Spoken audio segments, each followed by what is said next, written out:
Zelensky's got a chip on his shoulder. Every European leader applauds him for standing up to Trump. All I can say is a missed opportunity. He doesn't even begin to explain it. Okay, that was Senator Lindsey Graham, clearly frustrated in the wake of that chaotic Oval Office meeting between Presidents Trump and Zelenskyy, leaving the future of U.S. Ukraine relations perhaps more uncertain than ever. Joining us now, Maryland Senator Chris Van Hollen, who sits on the Foreign Relations Committee. Welcome. Good to have you. Shannon, good to be with you. Okay, so this didn't happen suddenly on Friday. We know that there have been growing tensions. There have been a number of Trump administration officials who've sat down, who've met with Zelenskyy or his inner circle, and have said they've been very heated meetings. There have been attempts to come to some kind of agreement on a number of things. They feel sometimes they've come out of these meetings and they've been misrepresented or misconstrued what was actually discussed there. I want to play something from Secretary Rubio that he said Friday night about all this. And when you see efforts to impede it, when you tell someone, don't say, let's not talk about these things, let's not go in this direction, because it makes it harder for us to engage, and they insist on doing it anyway, you start to wonder. I don't like to impugn people's motives, but you start to wonder what's behind it. You voted for Secretary Rubio. Do you have confidence in him and the way that he's trying to manage this? I did vote for Senator Rubio to be Secretary of State. I regret that vote because as a member of the Senate, Secretary Rubio was somebody who stood up for American values, American principles. He acknowledged that Russia was the aggressor against Ukraine. He realized that it wasn't Zelenskyy who was the dictator. And now he's simply taking his directions to the State Department from Elon Musk and essentially parroting the president's position, which I understand, but it's very different than what Senator Rubio used to talk about. Okay, so we've got Secretary Bessent. He described the meeting that he had with President Zelenskyy in Kyiv. He said they wanted to get this deal done on the rare earth minerals. They wanted to show a bond and come out of that meeting united against Russia. He said it was very tough, 45-minute meeting, very loud decibel level. He wanted no daylight between the two. He says he refused Zelenskyy to sign that. And he said, I'll sign in Munich. Didn't sign in Munich. Came here on Friday, which we thought was going to be a celebration of signing this deal. And Secretary Bessent said it was one of the biggest own goals in history. That's how we saw the meeting going down. I saw the meeting as a despicable display of bullying by the President of the United States and the Vice President of the United States against somebody whose country is at war with Putin, a brutal assault by Putin, who's lost thousands and thousands of Ukrainians, who wants peace more than anybody, but he also wants to make sure that it's a durable, sustainable peace. You mentioned this mineral deal. The deal that was on the table at the White House, just to be clear, was very different than what Secretary Bessent first put on the table, both in Ukraine and at Munich. Was that in part because Zelenskyy and his team, they had input? I mean, they wanted changes to this deal. Right, but just to be clear, what happened in Munich was the president's people essentially tried to extort Zelenskyy and the Ukrainian people to give up half of their mineral supplies in order for past U.S. support and to continue ongoing U.S. support. It was extortion, pure and simple. It would be like in the middle of World War II, FDR saying to Churchill, we're not going to help you against the Nazis and Hitler unless you give up half of your mineral resources and half of your coal. So it did change, but to suggest that, Zelenskyy was wrong to be rejecting what was essentially extortion earlier on is a warped version of what actually happened. Do you think that the U.S. should get some return on the billions in taxpayer dollar investment in the way that Europe has, structuring these as loans?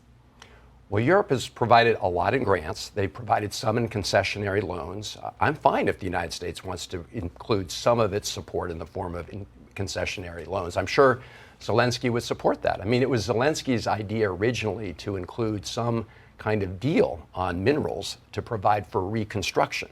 But what happened is that idea got transformed originally into an idea where it was really extortion. It was like, give us half of this stuff for what we've already done.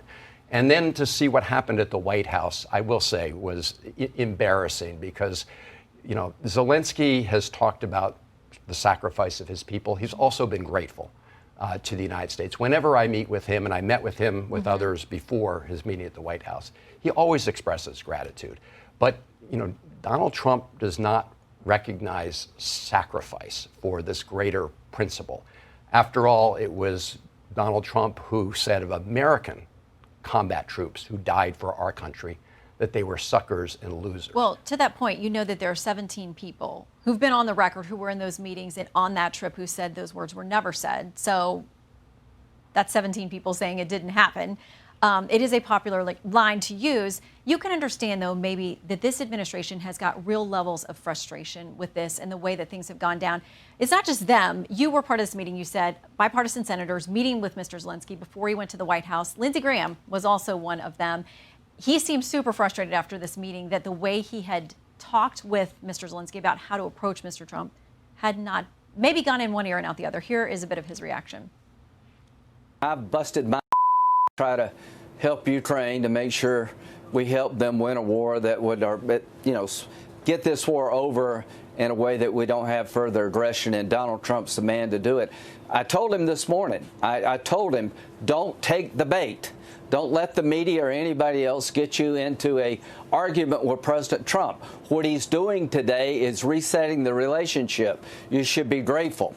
You know, a lot of folks here in Washington are thinking, if you've lost Lindsey Graham on this, who's been incredibly supportive of President Zelenskyy and of continuing aid to Ukraine, you may be in trouble.